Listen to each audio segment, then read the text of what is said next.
everybody. Welcome to J&J On Jazz, powered by Jazzwire. This is my friend Jeff, and he used to tour with Kenny Rogers. That is true. And this is my friend James, and he likes eating at Roy Rogers.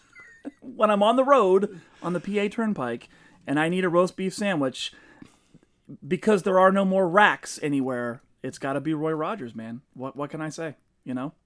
There it is. So for those of you around the world that aren't aware, Roy Rogers is a fast food joint around here. And if you're not on the road with Kenny Rogers, you may as well eat at a Roy Rogers, I suppose, right? Nice. So today we want to talk about 1, 6, 2, 5. And as usual, I have no idea where James is going to be coming from on this, and probably vice versa. But to me, the 1, 6, 2, 5 progression is like the DNA of jazz and jazz music and jazz improvisation. And so at some point, we have to get comfortable with practicing that, working on it, soloing over it, sounding good on it. Does that make sense to you, James? I'm with you so far. Very good. So to me, and so on Jazzwire, and by the way, I would love to get you guys into Jazzwire. So right here, go to that web address and sign up for a 1-week free trial. And in 20 seconds, you can be inside and looking at what I've been talking about to some of you for years about the amazing work that's going on inside Jazzwire. If you're an adult amateur, an adult semi-pro, this is the place where you need to be. So somebody was asking, if you have 5 or 10 minutes to practice during the day, what should you do? And now there's various answers, right? For some people, my answer will be, well, you should work on your tone. That depends on that student. For some people, it may be, well, you're getting your technique together. Let's work on some scales. For some people, it may be memorizing that song, whatever it is. Now, that's the wonderful part about Jazzwire is I don't teach one lesson and 500 people that applies to them. That's ridiculous. That's not how it works, right? Everybody gets specific advice. But if I was going to tell 500 jazz musicians what's one thing you should do every day, soloing over 1, 6, 2, 5. And let me play an example. Here's what I'm talking about. In the key of B flat concert, as if I'm playing the first 2 measures of rhythm changes. So a 1 chord, 6 chord, 2 chord, 5 chord, that sort of thing. I don't even know what key I'm singing at. I don't even know if you call that singing, but here we go. 1, 2, 3.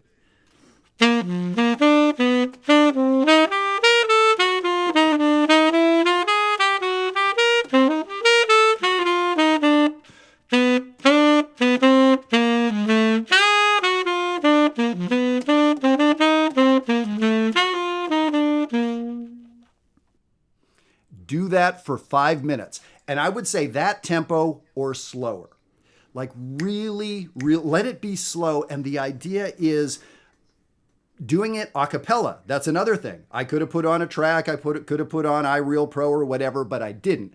I wanted it to be just myself. And my goal is that the melodies I'm improvising should have the harmony inside them. You should be able to hear the chord changes, even though I can't play chord changes on this saxophone.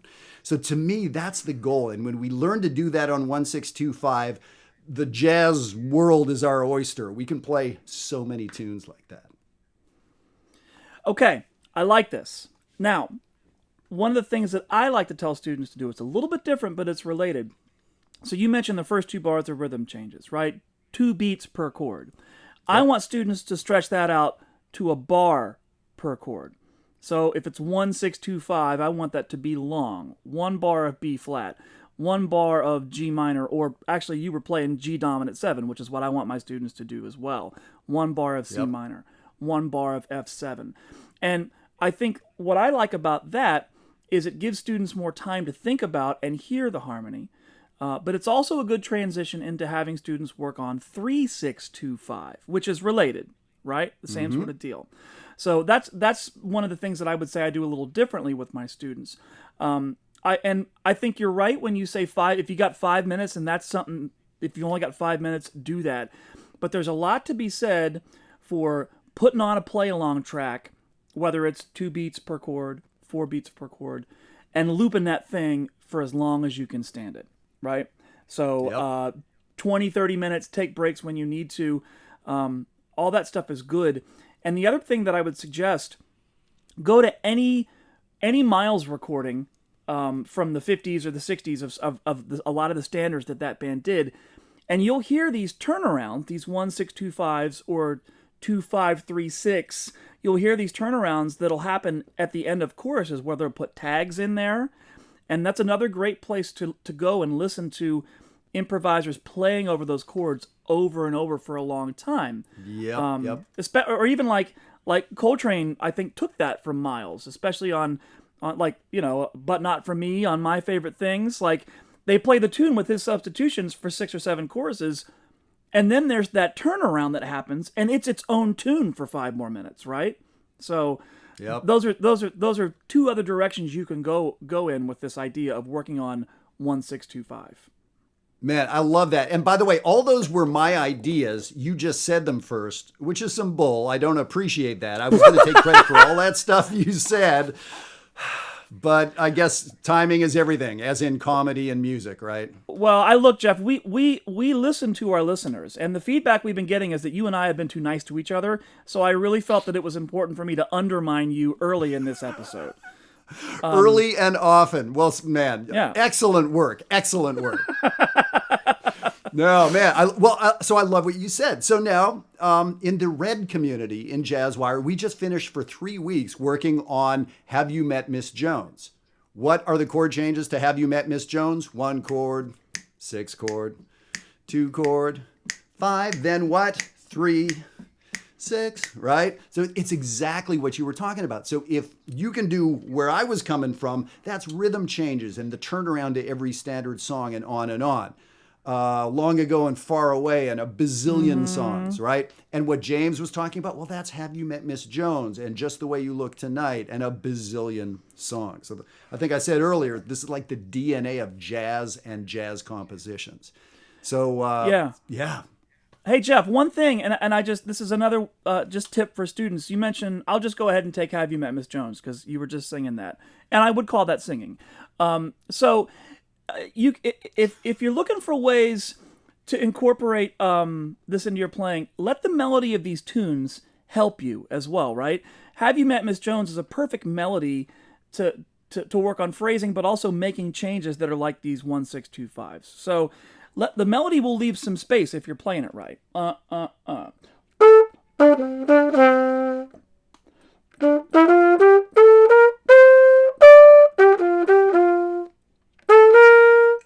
So fill in that space a little bit by improvising, almost like you're backing up a singer.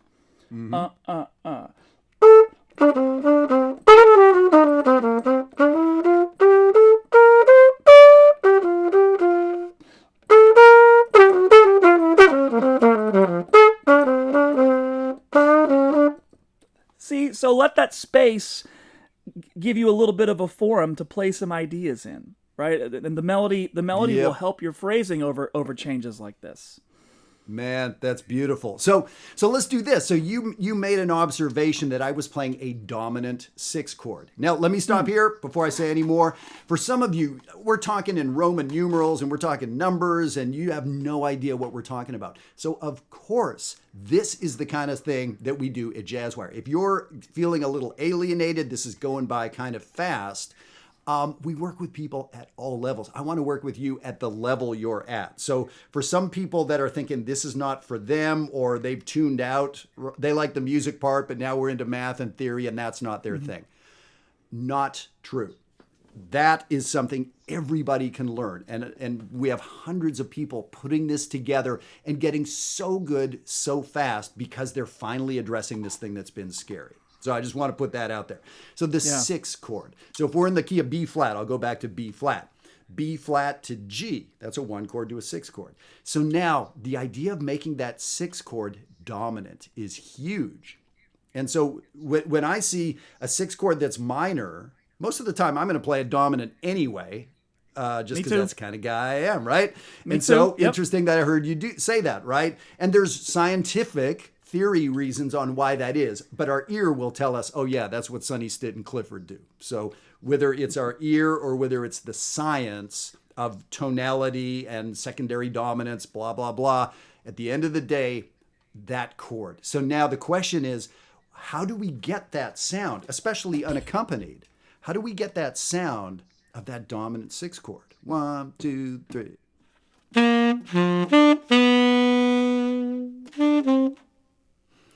There's one note that gives you that sound. The third of the 6 chord. So I know Jazz That's the Wire. money note. That's Yes, it, that's man. the money note. And I know the Jazz Wire people and the Maryland Summer Jazz people watching this who have heard this material from us before, like laughing, like, yeah, that's it.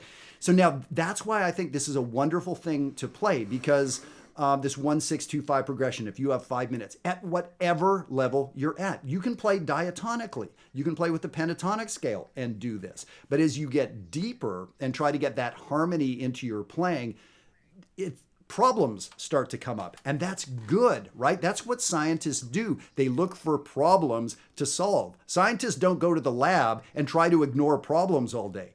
They love problems. That's the gig, right? So as a musician, if you're not trying to solve problems all day long, you're not actually doing it, I think, right? Even as a composer, as a lyricist who maybe doesn't know a lot about harmony, you're solving problems of language, of communication, right? So it's all about problem solving. And so, working with this 1-6-2-5 thing, I think is great. So let's do this a little bit, James. And so I'll just play a little phrase, a 1-6-2-5 phrase, and you're not going to be in time because of the mechanics of us being like separated by 10,000 miles. Is it 10,000, 17,000? I can't remember. It's a lot. I'm going to play a 1-6-2-5 phrase. You play something back to me. Here we go. Yeah, love it.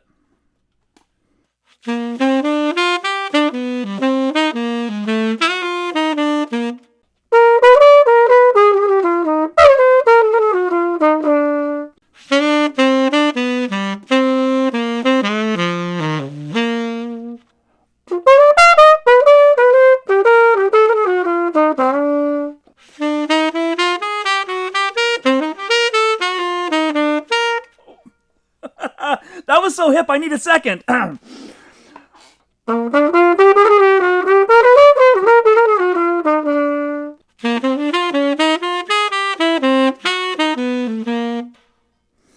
Oh, you got outside of the lines on that one.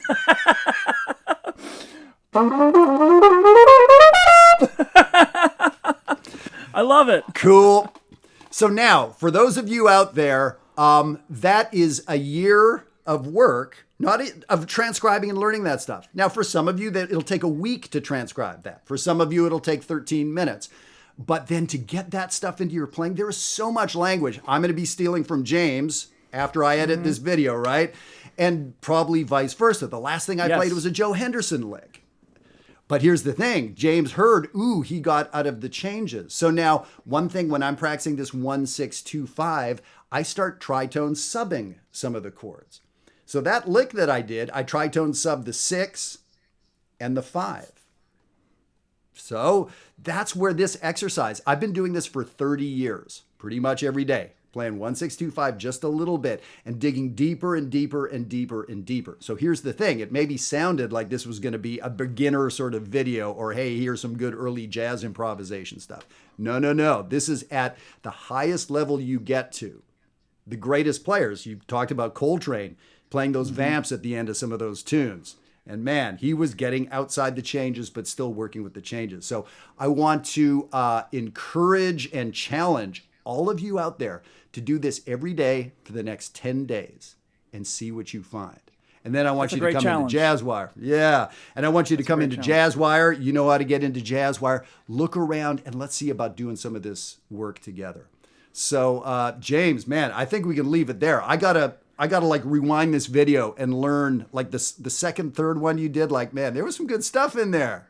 Yeah, I got to steal some stuff from you too. This is great. And so just quick plug, Jazzwire is legit, folks. To be part of a community where people are working on these things, talking about these things, it's really valuable for everybody. So the kind of nerding out that Jeff and I get to do when we do these episodes, that's happening all over the place in Jazzwire. So come check it out for real. Literally 24 hours a day, this kind of conversation at the level you're at. Like, what could be better than that, right?